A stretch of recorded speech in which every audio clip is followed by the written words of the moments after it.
Oi pessoal, tudo bom? Meu nome é Denis, essa aqui é a Letícia, minha esposa. Desde junho de 2021 a gente está fazendo uma expedição pelos parques nacionais brasileiros, são 74. A gente visitou até agora 38 deles, esse daqui então é Jericoacoara, é o segundo vídeo que a gente está fazendo. No primeiro vídeo a gente falou um pouco mais de Jericoacoara como um todo, aqui a gente vai falar dos pontos específicos que a gente visitou. Bom, e para começar, Jericoacoara é um parque bastante intenso, tem coisas para fazer 24 horas por dia, 7 dias por semana. É um parque extremamente visitado, a gente falou bastante sobre isso no vídeo anterior. Ele recebe em média 1,5 milhão de visitantes por ano. Então, com isso você já pode imaginar que vai ter bastante gente, né, quando você for. Mas, dentro dessa lógica de ter bastante gente, ela fica de maneira geral muito concentrada em alguns passeios que a gente fugiu deles exatamente porque a gente tem um outro ritmo e a gente gosta de aproveitar os lugares ficando mais tempo, observando com mais calma. Então a gente dividiu mais ou menos a nossa visita aproveitando os extremos do dia. Primeiro, para poder fugir, né, realmente, quer dizer, acordar muito cedo, ver o nascer do sol todos os dias, porque vale a pena não só pelo espetáculo, mas porque o vento para nessa hora e o sol está mais ameno, então a gente consegue fazer longas caminhadas, consegue sair de bicicleta, por exemplo. E, por outro lado, a chance de encontrar mais gente também diminui e o pôr do sol também, que é um espetáculo à parte. Jericoacoara é um dos lugares onde você consegue ver o sol se pondo no mar, então é um momento glorioso mesmo, todo mundo se reúne em algum ponto, de maneira geral está todo mundo em algum lugar observando o pôr do sol, é muito bonito mesmo.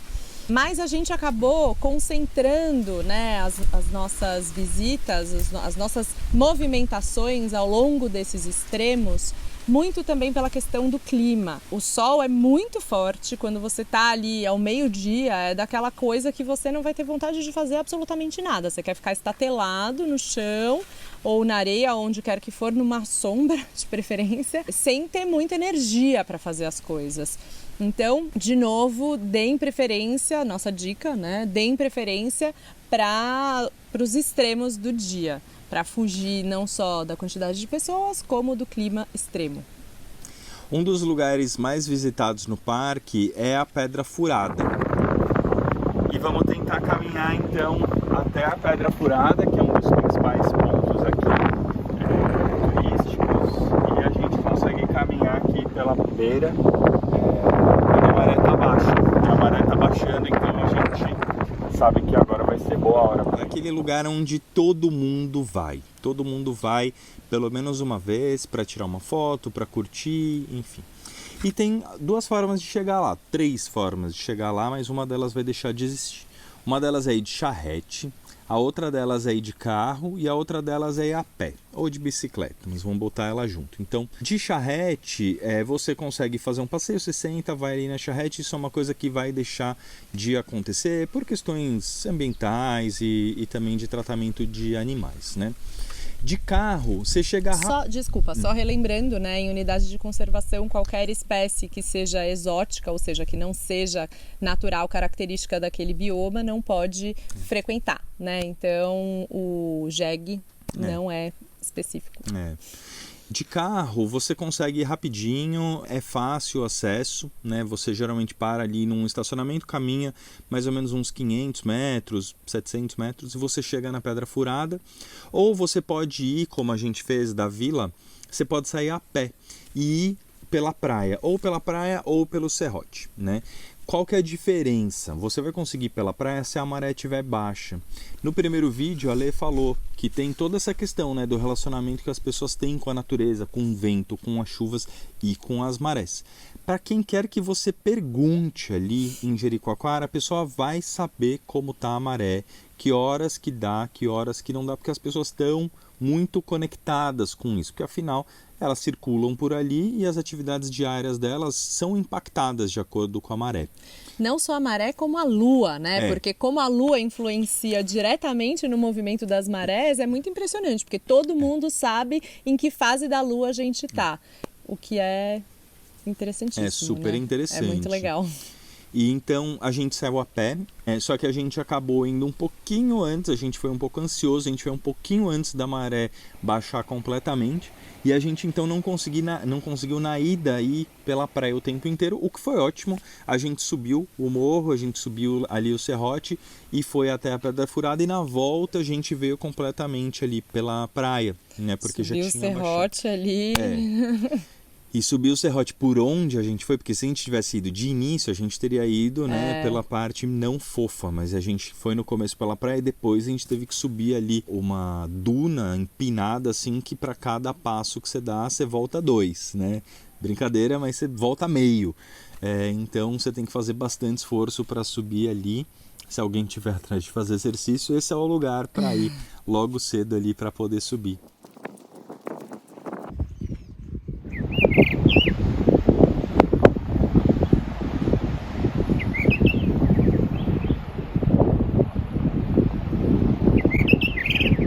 Chegando numa Pedra Furada, a gente já se deparou com uma fila grande, né, de pessoas para poder visitar, para poder tirar uma foto, né, que é o principal ponto, né, as pessoas vão ali principalmente para tirar uma foto.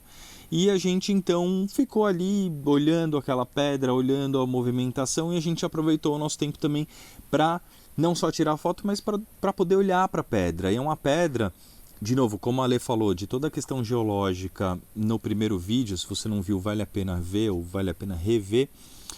É uma pedra muito antiga e ela chama a atenção porque ela é uma pedra que parece polida, assim. A gente não sabe se é por conta do vento, se é por conta da areia, do mar, ou tudo isso junto, ou da característica daquela pedra.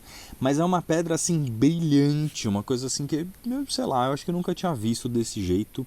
E você vê uma pedra furada, sempre dá aquela sensação, né? Assim, cara, quando é que furou isso daqui, né? Até quando esse teto vai aguentar? Porque o mar tá batendo, o vento tá batendo com a areia, que bate na nossa perna também dói. Então, assim, uma hora, pode ser 1 ano, 10 anos, 100 anos, 100 mil anos, 1 milhão de, sei lá, quando é que é. Aí os geólogos podem precisar isso, né? Ou não. Mas uma hora que ele vai cair. E enquanto isso, a gente tem essa bela pedra furada ali para olhar. Me deu uma sensação meio de pedra preciosa, assim, sabe? Daquelas que quando você olha por fora, elas estão rústicas, né? E quando você quebra e olha, tem aqueles cristais preciosos, né? Por toda essa diferença de como ela estava de um lado e do outro, meio polida. Muito as cores, né? Brilhantes, meio um vermelho, meio um laranja. Enfim, um espetáculo. E a recomendação que a gente dá é, se você puder, faça a trilha. Porque essa trilha, né? Vai pela praia, não tem uma trilha assim, não tem muito como se perder. É só garantir que você vai estar na maré correta, né? Na maré baixa, as pessoas conseguem indicar. E ali você vai passar em algumas cavernas, você vai também passar e vai ver o cactus na praia, que é uma coisa que, sei lá, não parecia suar muito, mas a gente está na Caatinga, né? E também as piscinas naturais que se formam. Então é muito, muito bonito esse passeio. Não tem sombra em lugar nenhum, só nas cavernas, né? Uma delas dá para entrar ali e ficar um pouquinho.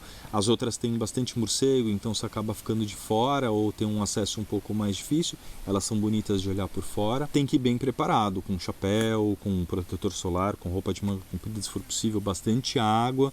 Lá na Pedra Furada tem gente que vende um coco, mas no meio do caminho não tem nada. Então tem que ir bem preparado mesmo, mas vale super a pena. Bom, e um outro passeio que a gente fez foi sair com a Fat Bike, que é aquela bicicleta que tem o pneu mais largo para dar a estabilidade necessária para você passar na areia, né, nas dunas. E sim, a gente subiu dunas de bicicleta, uma coisa que eu nunca imaginei que eu faria na minha vida, que é uma sensação absolutamente incrível, surreal, porque você tem ali aquele fundo infinito, né, as dunas, e aí o vento já tá batendo e tirando um pouquinho da areia, e ao mesmo tempo você tem assim aquele céu azul, super difícil de descrever. Infelizmente a gente não tem imagens disso em vídeo, porque a gente estava ali bastante preocupado em pedalar, mas foi possível. E não só a gente passou pelas dunas, como a gente passou por lugares ali do parque que não são permitidos por nenhuma outra forma de mobilização, né, de locomoção, que não seja a bicicleta ou a pé. A pé é possível, mas você vai demorar mais tempo, né, para chegar nos lugares, e a bicicleta te dá essa agilidade, ainda mais quando você tem uma janela de tempo limitada, porque como a gente conversou, né, como eu falei no outro vídeo, é muito importante dar preferência para as primeiras horas da manhã para fazer esse tipo de atividade quando tá ali em Jeri. Saindo ali da vila mesmo, a gente subiu o Serrote, que é o morro testemunho, o morro escudo que protege a vila das movimentações das dunas. Desceu ali perto da Pedra Furada, andou pela praia, a praia que vai indo em direção ao Preá, que é a cidade de onde você pega a estrada de areia para chegar até a vila de Jericoacoara. Entrou por uma área chamada primitiva do parque, que essa área específica é uma área que praticamente não vai ninguém, né? Assim, como os carros, os bugs, os jegues não podem ir e as pessoas andam muito pouco a pé, a não ser ali pela praia, a gente não viu rastro, né? Diferente de todos os outros lugares onde você vê rastro, onde você vê pegada, onde você vê, né, a presença humana. Por essa região, assim, presença humana zero, né? Foi muito bom, assim, uma sensação muito interessante. E a gente pôde, então, com a bicicleta, passando pela Árvore da Preguiça, que é uma árvore testemunho também maravilhosa, né? É uma árvore que se adaptou e criou um próprio ecossistema, porque com o vento, ao invés do tronco subir reto, ele tombou e do tronco saíram espécies de raízes, assim. Então ela conseguiu se sombrear, né, em cima de si mesma, criou todo um espaço para que seja um refúgio para animais em função da sombra.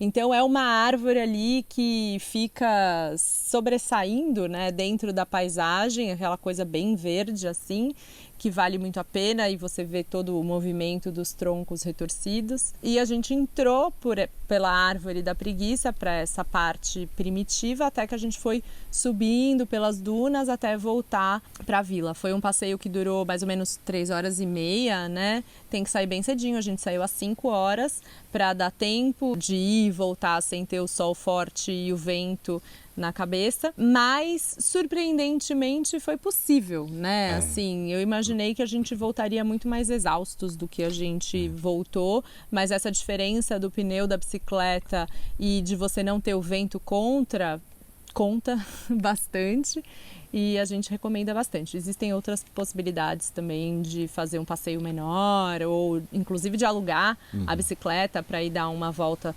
sozinho, mas a gente optou por esse. E a Árvore da Preguiça é mais um lugar onde também dá para ir de carro, né? É um lugar onde você pode caminhar nada, assim, então tem uma acessibilidade super boa. Ou você pode ir de bicicleta, como a gente fez, né? E ela é um testemunho de que naquela área tinha um mangue, porque ela é um tipo de árvore de mangue. Só que ali é uma região completamente seca, né? A não ser quando afloram os lençóis freáticos, na época das chuvas, que aí não ali do lado dela, mas ali pertinho, tem essas lagoas naturais. Mas então ela mostra que naquela região já houve um mangue, e ela é a última remanescente, pelo menos desse porte, né, que existe nessa região. Então por isso que ela é tão importante, por isso que ela é um ponto mesmo turístico e que tem que ser muito bem conservado, porque ela conta muito da história ali do lugar, e ela tem uma importância muito grande, afinal ela está lá há muito mais tempo do que nós, né? Isso é uma coisa muito legal desse parque, né? Que ele está o tempo inteiro falando das mudanças. Ele não só está em transformação, mas você tem o serrote que está remontando, né, a milênios atrás, falando dessa formação dessa montanha. Você tem a Árvore da Preguiça, que está falando, existe aqui um exemplar, mas que está contando de uma história que existiu, né? E que esta paisagem era outra há sei lá quantos centenas, milhares de anos atrás, né? Então, e as próprias dunas se movimentando. Então, assim, é um parque que está contando muita história, né? Para quem sabe olhar, ou para quem tem ajuda para conseguir enxergar, como a gente teve, né? Muita ajuda. É muito interessante, porque é, assim, um livro de transformação de história vivo ali, em vários pontos. É muito legal. É muito legal. E um outro ponto que é turístico ali no parque parque é a Duna do Pôr do Sol. A Duna do Pôr do Sol, bom, Jericoacoara é um dos poucos lugares onde o sol se põe no mar, né? Porque no nosso país ele nasce geralmente no mar, para onde as praias estão apontadas, a não ser em alguns lugares específicos, e aqui no litoral do Ceará, especificamente ali, ele se põe bem no mar mesmo, é lindo, mesmo que o próprio sol não toque o mar, que tem dias em que ele não toca o mar, tem nuvem, mesmo assim é muito bonito. Então não se frustre se você for justamente no dia em que tiver nuvem, porque vai ficar bem bonito também. Mas por conta disso tem uma duna ali, que é a Duna do Pôr do Sol. É uma duna que, como a Ale falou, né, ela se movimentou até 30 metros por ano. Essa daqui, nos últimos 10 anos, ela foi reduzida a 1/3 do tamanho que ela tinha. Então ela é uma duna alta, mas não é uma duna super alta, assim. Tem lugares mais altos ali do lado da vila, né, da onde a gente foi, do que a própria duna, mas ficou essa marca, que ali é o lugar onde as pessoas vão para ver o pôr do sol. Essa duna está fadada a diminuir ou talvez até assumir, o que significa que ela vai se movimentar, vou ter se movimentado para algum outro lugar, grão por grão. Olha que incrível, né, que é isso, cada grãozinho vai voando, né? Mas é um lugar que a gente, então, acompanhou todos os dias. A gente não foi ver o pôr do sol ali, porque a gente gostou muito de um lugar, né, que a gente ficou para ver o pôr do sol ali do lado da vila mesmo, na pontinha, onde fica o pessoal fazendo windsurf. Mas a gente foi ver o nascer do sol ali. E o nascer do sol, ele é muito pouco falado em Jeri, porque se fala muito do pôr do sol. E o nascer do sol é uma coisa muito bonita, porque tem a questão de que é um momento mais fresco do dia, não tem vento, então para você caminhar, você nunca está caminhando contra o vento também, que isso também dificulta, né? Você vai caminhando, né, se empurrando contra o vento. Você vê o nascer do sol, que é sempre bonito, mas tem a questão das dunas. As dunas começam a acender, né? Acender e apagar, porque nesse momento você tem pouco vento, ainda tem bastante nuvem, e as nuvens então estão passando por ali, mas no final do dia praticamente não tem nuvem, tem muito menos nuvem. Elas vão passando numa forma mais lenta, e à medida que elas vão tampando o sol, né, das dunas, ali está escuro, aí a nuvem passa, ali acende, a outra apaga, é como se fosse uma sinfonia acontecendo ali. Então é um lugar conhecido por pôr do sol, mas que vale a pena ir também no nascer do sol, ou qualquer momento do dia, mas se não for nos extremos do dia vai estar bem quente ali também. E esse nosso lugar que a gente amou para ver o pôr do sol era porque a gente ficava bem perto do pessoal fazendo os esportes de vento. Bom, hoje a gente acordou para ver o sol nascer. Aí a gente viu os baladeiros que estavam terminando a balada. Aí a gente viu os caminhantes. Aí a gente viu os bugs passando. Daí a gente viu sair o kitesurf, o windsurf, o foil. Aí a gente viu o que mais? Aí vieram os surfistas. Aí agora a galera veio ver o pôr do sol, que já passou, então foi embora. E já começa a rolar a balada, um negócio que não para, né? A gente vai parar. E tem uma galera muito profissional. Assim, Jericoacoara no segundo semestre é o lugar onde mais venta no mundo, então vem gente, né? A gente já falou do mundo inteiro pra lá. E a galera, é muito, assim, daquelas pessoas que você nem entende o que acontece. De repente, a pessoa tá vindo assim com o windsurf e faz e parece um ninja. É muito impressionante. De repente, né, tá indo pro outro lado. Enfim, só pra quem conhece. E é hipnotizante. A gente ficava horas mesmo vendo as pessoas se movimentando, porque você tá ali não só vendo aquele espetáculo do sol se pôr, das cores, né, se movimentando. Depois que o sol efetivamente se põe, forma quase que um arco-íris, uns raios. Ainda bem que tem imagem disso para mostrar, porque foi uma coisa muito especial também, que eu entendi que acontece com frequência ali. E além disso, você tem todo esse balé do pessoal muito profissional fazendo os esportes de vento. A gente não teve coragem para para tentar fazer esses esportes enquanto a gente estava lá. Seria possível, mas precisaria de muito mais tempo. Enfim, a gente preferiu fazer outras... E não é barato, né? Jericoacoara não é um destino barato. Porque como tem tanta gente... E muito gringo. Muito gringo, as coisas são caras mesmo, Sim. Né?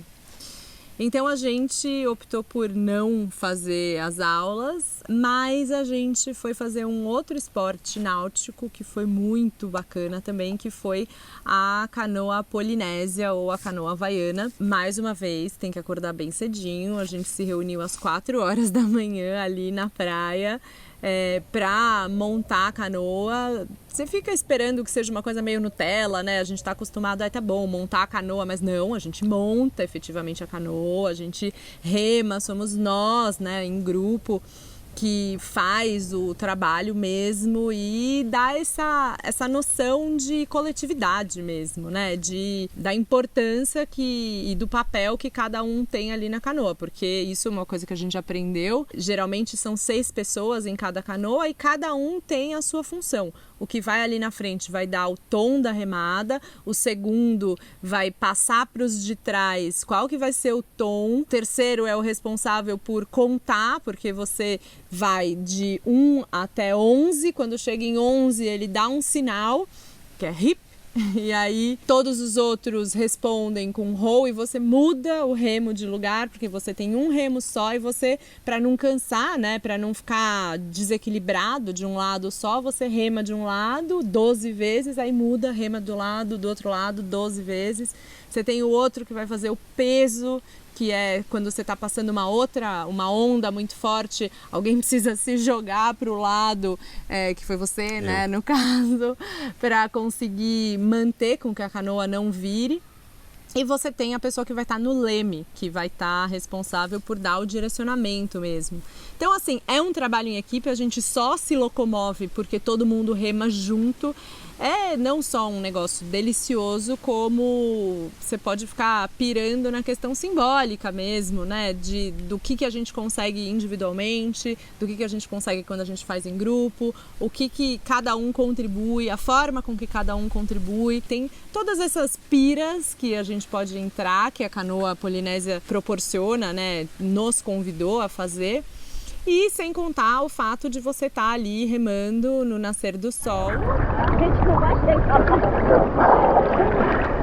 Algum depoimento? Tá vendo essa do Marcão, não, Mariana? Eu tava! Não, tô aqui tentando. Super! A gente vindo umas ondas grandes, uma força que tava fazendo. Não, volta aqui.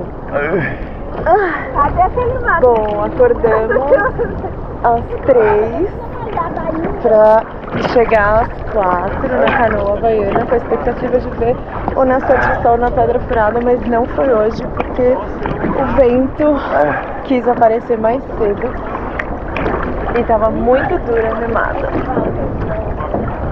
E agora estamos no momento do banho. Não era chegar na Pedra Furada, mas o dia que a gente foi tinha uma correnteza absurda, um vento fora do comum, que começou muito antes do que o padrão, que a gente já falou que é tipo 8, 9 horas da manhã. O que mais? Era a correnteza, o vento e as ondas, exato. As ondas estavam muito fortes, então a gente era para conseguir chegar em meia hora na Pedra Furada e a gente não tinha nem conseguido terminar a praia.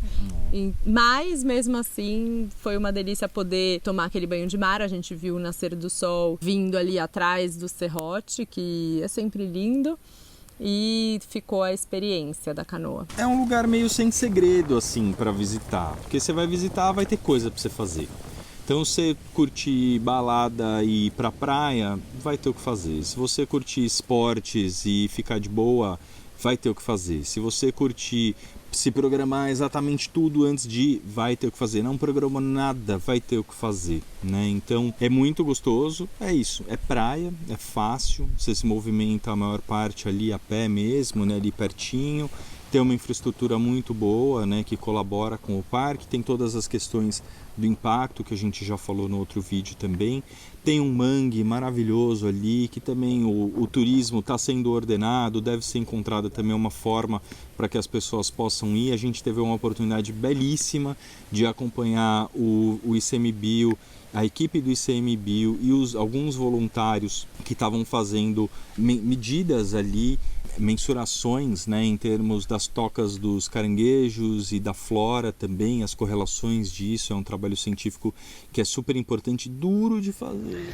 A gente recebeu um convite de vir acompanhar os pesquisadores e os voluntários, os analistas ambientais e os voluntários do ICMBio que estão fazendo uma pesquisa sobre o mangue. É uma pesquisa recorrente, então eles já tiveram aqui em outros anos outras oportunidades. E eles estão aqui medindo as tocas dos caranguejos e quantificando quantas são, e medindo e também identificando as árvores que tem aqui. Tem duas espécies, tem a Avicennia e a Rhizóphora. E aí eles jogam tipo um bumerangue para trás, para cair num lugar aleatório. A partir daí eles fazem um quadrado de 5 por 5, 25 metros quadrados. E aí vão medindo e vão cantando para alguém, então, quais são as identificações que eles veem. Bem bacana, a primeira vez que a gente entra no mangue assim e consegue ver. E, além disso, é um trampo fazer pesquisa. Cara, ó, tudo bem que a gente veio aqui descalço, né, então... mas, cara, caminhar no mangue é um desafio, assim, e é uma coisa... Você não tem onde sentar, não tem uma coisa aqui pra você anotar, apoiar pra anotar. Você tem que trazer basicamente tudo. Mas é bem interessante, bem importante mesmo ter essa recorrência pra saber o que tá acontecendo aqui. Porque você vai ali, você caminha pelo mangue. A gente adora mangue, a gente sempre tinha remado pelo mangue, a gente nunca tinha pisado assim no mangue e visto como é difícil, né? Não é um ambiente simples assim, você não vai pisando por ele em qualquer ponto, né? Mas foi muito bacana também. Então é um parque que fica aqui mais um, né? Que a gente visitou. A gente não tem nossas preferências, mas altamente recomendável. Tem uma infraestrutura turística muito fácil, então é muito provável que muita gente vá visitá-lo, né? Muito mais do que outros parques nacionais. E ficam essas dicas, né? A gente acabou não fazendo o passeio de buggy e tudo mais, não porque a gente não queria, porque é contra nada disso, mas a gente achou o nosso formato ali, que é fazer poucas coisas durante um dia, mas fazer com profundidade. O buggy, ele te permite, se você tiver menos tempo, fazer mais coisas, né? Mais corrido. A gente preferiu não fazer desse jeito, mas tem também, dá para fazer. O único downside, né, é que... Exatamente, por ser tão bem estruturado, por ter tanta gente, preparem os bolsos, não é um parque barato. Então essa questão acaba restringindo, né, bastante. Existem inúmeras possibilidades de visitá-lo no sentido financeiro, mas de maneira geral vai ser custoso. É como a questão da estação, né? Não tem baixa estação, só tem média e alta. Não tem baixo custo, só tem médio e alto custo. Não tem barato ali. Então, quando for, aproveite, porque vai ser a vez que você vai. Então, já aproveita, vai ser, já que tá lá, para poder fazer o que você gostaria de fazer mesmo. Mas é isso, um parque muito intenso, com uma história riquíssima, com muito espaço ainda para ser estudada, né? A história do parque, a história... né? Tem pintura rupestre no parque, né? Permitido visitar, enfim. Exato, um parque muito rico. E é isso, espero que tenham gostado desse vídeo. A gente deixa aqui o convite para vocês assistirem os outros vídeos do canal. Tem também o nosso site, onde a gente conta a nossa experiência com mais detalhes. Se você prefere a modalidade leitura ainda, tem ali também essa possibilidade. E é isso, nos vemos no próximo parque. Obrigada. Obrigado.